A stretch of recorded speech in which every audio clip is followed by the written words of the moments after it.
早晨，Mabel今日同大家去介紹一個好多人喜歡嘅屋苑——愛琴海岸。Hello，Mabel今日同大家介紹愛琴海岸一個3房2廁嘅單位，呢個係高層。咁你睇到佢個廳啦，相當廣闊嘅。嗰個廚房都相當闊落，有洗衣機啊、雪櫃啊、微波爐啊咁樣，而且都係雙洗手盆啦，同埋明火，有洗衣機，2-3個人企都絕對唔係問題。愛琴海岸咧一直咧都好受人歡迎，因為佢啲則咧都幾靚嘅，即係幾闊落啦，同埋都幾實用。嗱，呢個係工人房，亦都可以愛嚟做書房或者雜物房，因為都幾大嘅。如果你係工人房咧，絕對可以擺到張單人床，一個衣櫃都冇問題。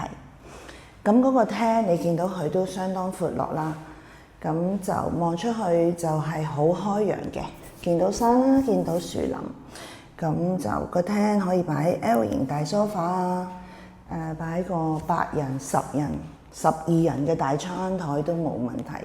咁呢邊亦都有兩邊嘅對流窗啦。好，咁我哋去啲房睇下啦。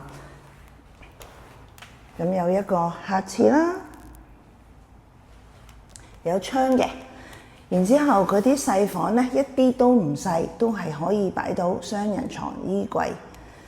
做長輩房或者小朋友房都好適合。你睇下，全部啲房都係望出去咁開陽㗎。嗱，主人房都係有一個廁所啦，套廁啦，都係有浴缸嘅，有浴缸。OK， 然之後都係有窗啦，同埋嗰個主人房都可以擺到一張4尺或者5尺嘅床，3邊落床，望出去都係好開陽嘅景緻。我哋睇下望出去個景緻先。嗱，如果望落去咧，就係見到泳池啦，同埋見到後邊個山，相當靚。如果大家對愛琴海岸呢個3房單位有興趣，可以聯絡我 Mabel喎。